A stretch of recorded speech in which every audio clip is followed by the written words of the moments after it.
Alright guys, so this is day 2 of the quadratic formula. Remember we talked about it right here, negative b plus or minus the square root of b squared minus 4ac all over 2a. Alright, we're going to practice working on it. I'm going to do the front sheet with you, and then you'll do this back 12 questions on your own. Alright, so to start, the first one asks us to factor by factoring. So this is not using the quadratic formula. So remember, 2 parentheses, the factors of 12 that subtract to 4 are 6 and 2. X is in the front. Minus goes with the bigger number. This tells me the signs are different. Then we t-chart, x minus 6 equals 0, x plus 2 equals 0. Plus 6 to both sides, x is 6, minus 2 to both sides, x is negative 2.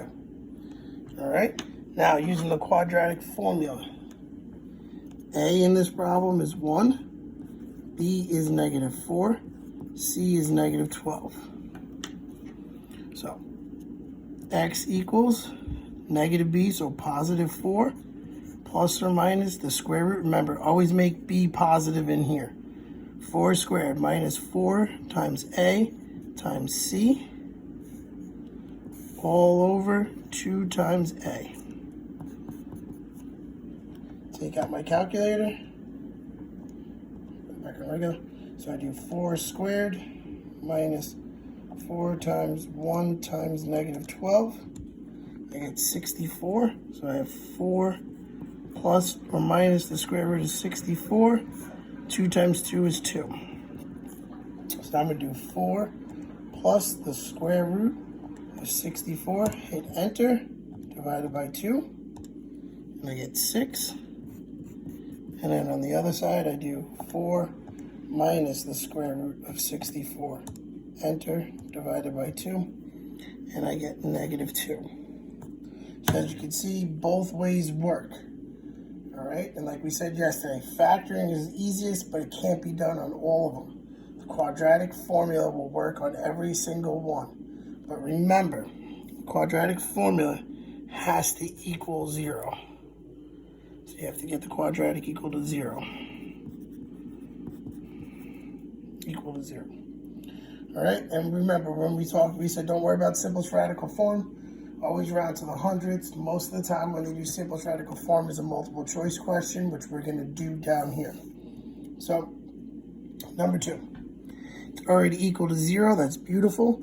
So A is 1, B is 6, C is 3. So X equals negative B plus or minus the square root of B squared minus 4 times A times C all over 2 times a. Take out my calculator. 6 squared minus 4 times 1 times 3. I get 24. So I have negative 6 plus or minus the square root of 24. 2 times 1 is 2. So now we're going to just get our answers. So negative 6 plus the square root of 24. Enter. Divided by 2. Gives me negative 0.55. And then the other one is going to be negative 6 minus the square root of 24. Enter. Divided by 2. Negative 5.45. All right, and that's rounded to the nearest hundredths. All right. Next question, it says to do it by factoring.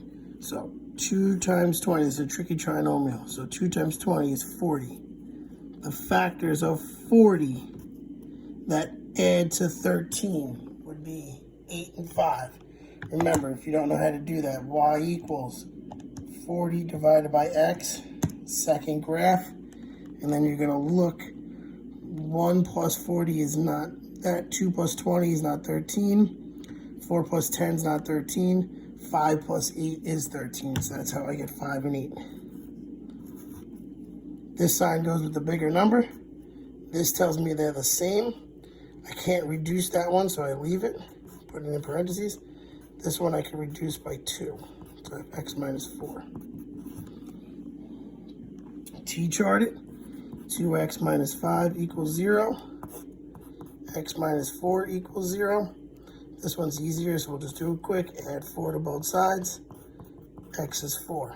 Here, add 5 to both sides. 2x equals 5.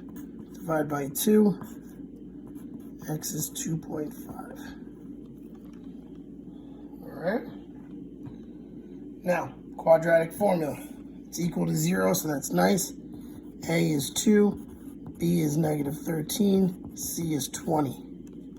So X equals negative B, so 13, plus or minus the square root of 13 squared minus 4 times 2 times 20, all over 2 times 2.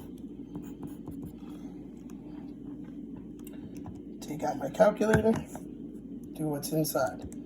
Oops. 13 squared minus 4 times 2 times 20 gives me 9. So I have 13 plus the square root, plus or minus the square root of 9. 2 times 2 is 4. Take out my calculator. 13 plus the square root of 9. Enter, divided by 4, gives me 4. And now the other one would be 13 minus the square root of 9, enter, divided by 4, 2.5. So you see, both of them give me the same exact answer. Like I've been saying, factoring is easier, but doesn't always work. Quadratic formula will always work. All right, now here's what I was talking about with the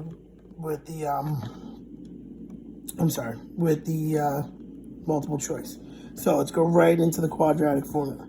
Negative b, so positive 4, plus or minus the square root of b squared minus 4 times a, which is 1, b, which is negative 41, all over 2 times 1. Now, the one thing that you want to notice is whenever we have answers like this, I know I can't factor, because factor would always give me either a whole number or a nice easy decimal. It would never give me a square root. We'd never have to round like we did up here.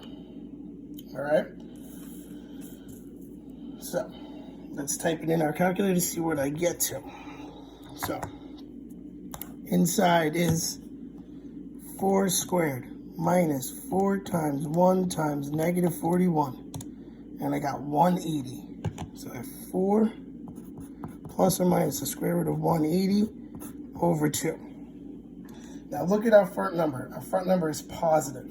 So that eliminates choice 3 and choice 4 because their front numbers are negative. All right, now which is which? So what we're going to do is we're going to find the positive answer. So 4 plus the square root of 180 divided by 2. So my answer is 8.71. All right, 8.71. So I'm going to type in my first choice and see, do I get 8.71?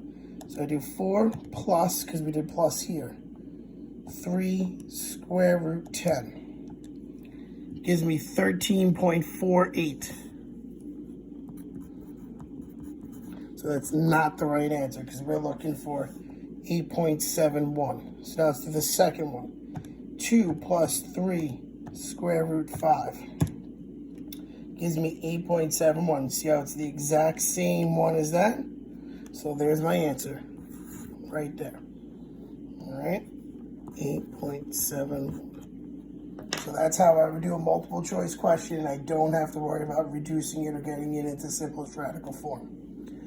All right, so this was day 2. Tomorrow we're going to take a quick, maybe 5-question quiz, maybe 4-question quiz. That's going to be your quiz for the 4th quarter. All right, on Castle Learning. So make sure you log on. It will be timed. If you do get extended time, I will address that accordingly. All right, because I can do it student by student. So if you have testing modifications that give you extended time, I will incorporate that in there. Again, if you have any questions, email me at robert.mcconi@riverhead.net, or robert.mcconi@g.riverhead.net.